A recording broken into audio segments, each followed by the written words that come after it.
Namaste and hi everyone. My name is Harshi and welcome to my channel Tarot by Harshi.777. स्वागत है आपका एक बार फिर से मेरे इस चैनल पे, जहाँ पे मैं लेके आ गई हूँ आपके लिए इस अपकमिंग वीक की एनर्जीज। जानेंगे हम आपकी लव और रिलेशनशिप के बारे में, साथ ही साथ जानेंगे आपके करियर और फाइनेंस के बारे में, और अंत में हम एंजल्स एडवाइसेस में से जानेंगे कि क्या गाइडेंस, क्या अप्रोच आपको फॉलो करने की ज़रूरत है for this upcoming week.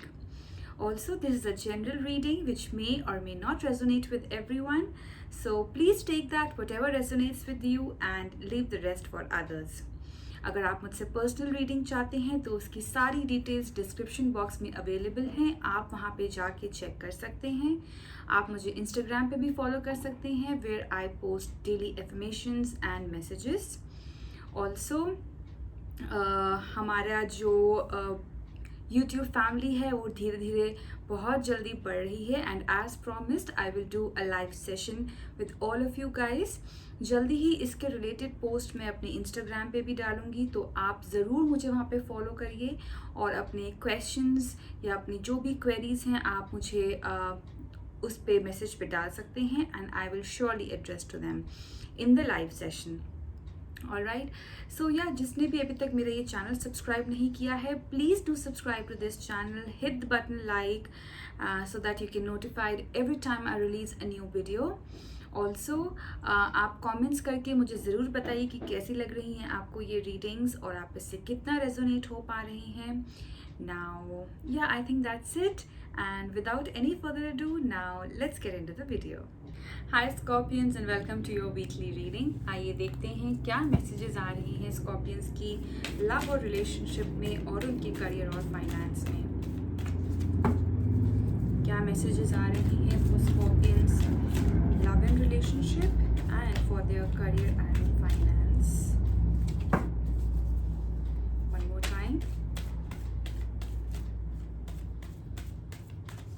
Alright, let's see Scorpions की love and relationship में we have Six of Swords, and in their career we have the Star card. Alright, so dear Scorpions, आपकी love life के लिए card आया है Six of Swords का, which tells which actually talks about movement, which actually talks about कि you are moving from one space to another space.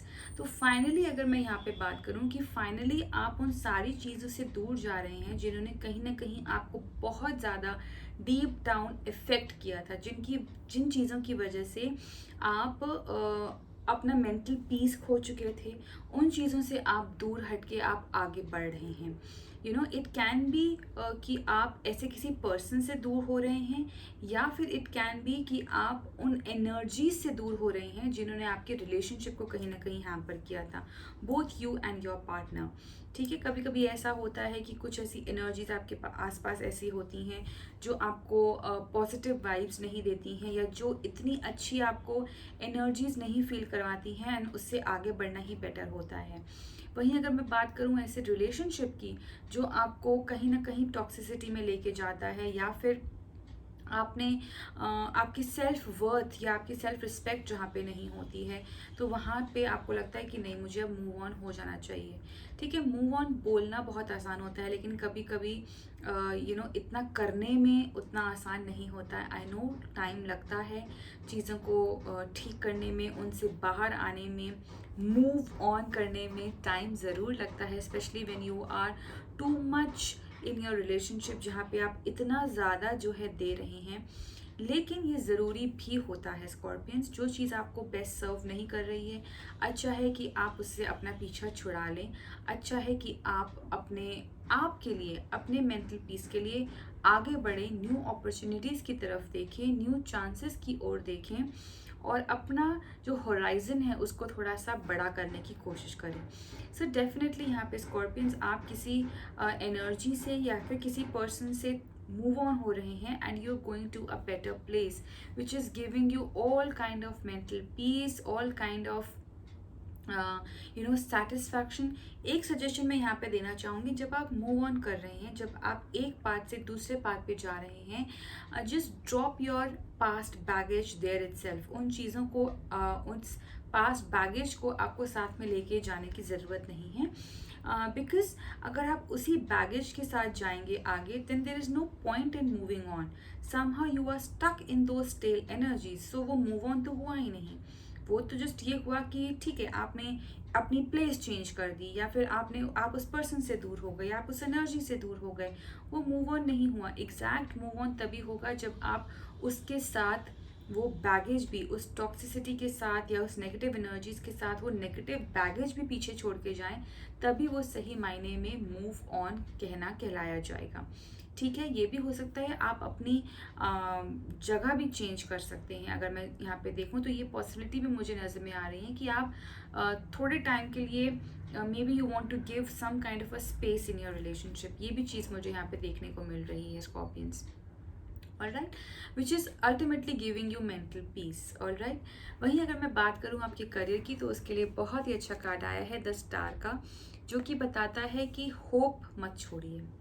ठीक है, faith रखने की आपको ज़रूरत है उस डिवाइन एनर्जी पे और अपने आप पे भी, कि जो भी काम आपने किया है, जो भी मेहनत आपने करी है, वो डेफिनेटली रंग लेके आएगी। कभी कभी चीज़ों को आने में टाइम लगता है, स्पेशली अगर कोई अच्छी चीज़ हो तो उसको तो आने में टाइम लगता ही है, तभी हमें उसकी वर्थ पता चलती है। ठीक है, तो यहाँ पे आपको होप रखने की ज़रूरत है, आपको एक पॉजिटिव फेथ बनाए रखने की ज़रूरत है कि जो भी होगा अच्छा होगा। मैंने अपना काम पूरी ईमानदारी से कर दिया है, अब बस भगवान जाने, क्योंकि मैंने तो जो करना था मैंने वो कर दिया है पूरी ईमानदारी से। अब उसके ऊपर है कि वो जो भी मुझे देगा, अच्छा बुरा, मुझे एक्सेप्ट होगा। एंड इस कार्ड के लिए तो मैं बोल रही हूँ कि अच्छा ही मिलेगा आपको स्कॉर्पियंस, क्योंकि ये कार्ड ही इतना पॉजिटिव कार्ड है और इतनी अच्छी अपॉर्चुनिटीज़ यहाँ पे मुझे नज़र में आ रही हैं कि अगर कोई नई अपॉर्चुनिटी के लिए भी अगर आप सोच रहे थे, अपना फाइनेंस इंक्रीज करने का सोच रहे थे, तो उसके लिए भी it's a yes card. Definitely चीज़ें अच्छी नज़र में आ रही हैं in terms of your career and your finance. Positive news related to the money matters definitely आपको मिलेंगी इस अपकमिंग वीक में। Alright, so all the very best to you. आइए देखते हैं गाइडेंस मैसेज क्या आ रहा है फॉर स्कॉर्पियंस। बहुत सारे कार्ड निकल आ गए हैं, you just need one card. Will shuffle it again. Okay, let's see. Walk through your fears, new moon in Scorpio. आप ही का कार्ड यहाँ पे आ गया है scorpions, which says work through your fears. तो इसीलिए जैसे मैंने यहाँ पे आके आपको बोला कि मूव ऑन तो आप कर रहे हैं, लेकिन उस बैगेज को, उस फियर को, उस किसी न किसी तरीके की नेगेटिविटी को अगर आप साथ में लेके चल रहे हैं तो कोई फ़ायदा नहीं होगा। इसीलिए आपको उन बैगेजेस को, उस डर को, उस फियर को आपको पीछे ही छोड़ के आगे बढ़ना है और उस पर ओवरकम करने की ज़रूरत है आपको। ठीक है, अगर आप अपने फियर्स को ओवरकम करेंगे, अगर आप अपने बैगेज को पास में ही छोड़ देंगे, डेफिनेटली आप ग्रो करेंगे स्कॉर्पियंस, तभी ही वो एक्चुअल मायने में ग्रोथ कहलाई जाएगी। ठीक है, सो ओवरऑल अगर मैं देखूं, अच्छे कार्ड्स आपके लिए आए हैं। अगर आप इस पर काम करते हैं, इस गाइडेंस को फॉलो करते हैं स्कॉर्पियंस, तो ये वीक बहुत ही आपके लिए अच्छा जाएगा। अदरवाइज तो आप उसी एनर्जीज में अगर स्टक रहेंगे तो चीज़ें अच्छी नहीं होंगी। ठीक है, तो ज़रूरी है, एंड आई थिंक स्कॉर्पियोज ऐसा करते भी नहीं है। स्कॉर्पियोज चीज़ों में घुसने में टाइम लगाते हैं, और जब वो चीज़ों में घुस जाते हैं तो फिर वो उस चीज़ को इतनी आसानी से नहीं छोड़ते। लेकिन जब वो चीज़ें छोड़ देते हैं, तब ये तो गारंटीड है कि वापस पलट के नहीं देखते हैं। This is one thing which I love about scorpions, कि उनकी बहुत ही डिटर्मिन्ड और फोकस एनर्जीज रहती हैं, क्योंकि ऑलरेडी उनकी लाइफ में इतनी ट्रांसफॉर्मेशन, अप्स डाउन्स आते रहते हैं कि ये छोटी मोटी चीज़ें तो उनके लिए कुछ भी नहीं है। ऑल राइट लवली स्कॉर्पियंस, सो या all the very best to you. I hope you have a great week ahead, and do comment down below and let me know how did you find this reading and whether or not it resonated with you. Till then, bye bye, take care, and God bless.